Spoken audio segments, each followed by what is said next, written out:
Today I'll be speaking to you all about physician-assisted suicide.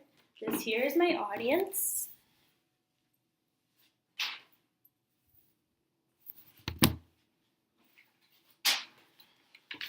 So, to begin, I would like to ask you all if you've ever had to personally experience or know someone who has had a pet or farm animal, any domesticated animal that you had to put to sleep because their quality of life was poor because they were becoming old, they had a lot of illnesses, and it would just be considered inhumane to allow them to keep pushing on.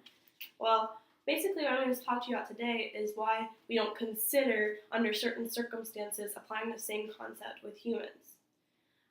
The first reason that a lot of people question why we shouldn't is because they bring their religious views and opinions into it, and so as a result we have that occurring even though we have a governmental system that requires the separation of church and state.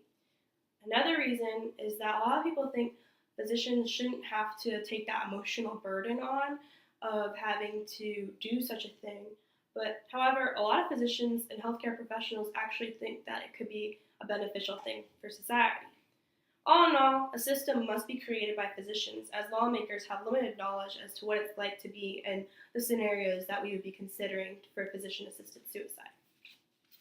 So, to go back to what I was talking about, as far as a lot of people letting religion interfere with this topic, as it can be a little touchy, is that two anonymous people posted their opinions on debate.org. And the first said, "I believe that helping someone to kill themselves is assisting in murder. Stopping is God's business. Stopping the heart is God's business, as most religions believe." And then the second went on to say, "God created us to live on this world. If all of my limbs were cut off and I had the option for assisted suicide, I would choose to live." And I have two issues with both of these statements. First of all, you don't know what it's like to have all your limbs cut off unless you have had all your limbs cut off. And it's extremely excruciating, and your opinion might change once you've actually experienced that for yourself.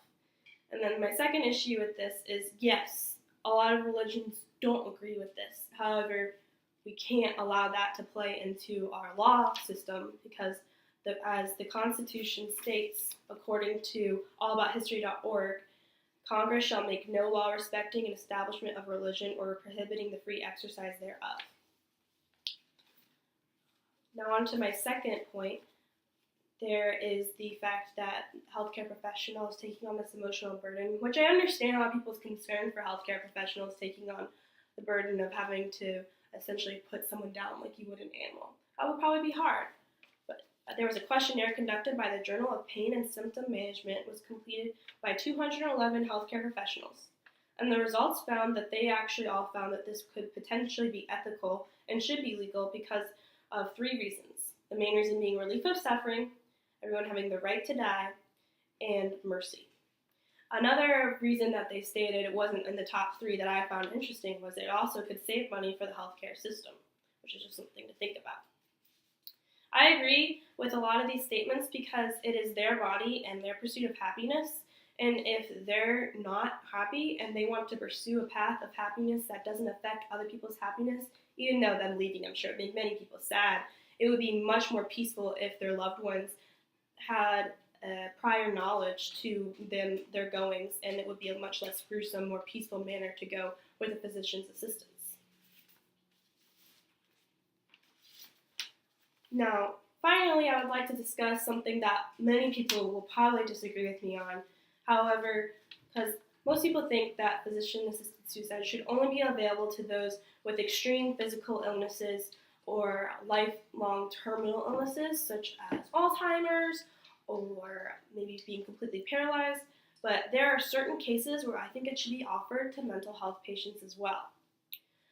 Now, before you get all up in arms, many people can't get better even though they have been trying with psychological care for a long time with no improvement. I'm talking like 10 plus years of trying as adults everything possible with no improvement, and their quality of life is extremely poor. And a lot of people think that mental illness is not as excruciating as a physical illness, but according to Mind.org, mental illnesses can feel just as bad, if not worse, than a physical illness because you have this sensation of shame and guilt that accompanies it.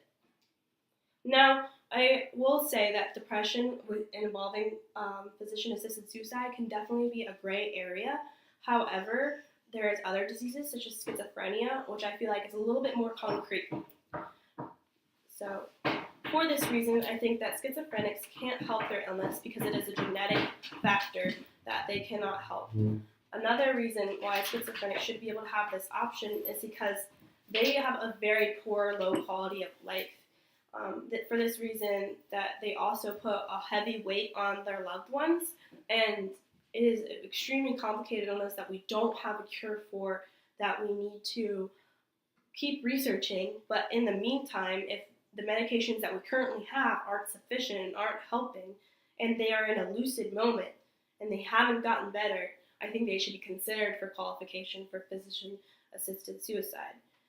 Now, an opposing argument is a survey conducted by Canadian Psychology shows results that among 201 Canadian undergraduate students, they showed a low support for physician-assisted suicide for schizophrenics and people suffering from depression, as it was seen as less suffering than a physical illness would have.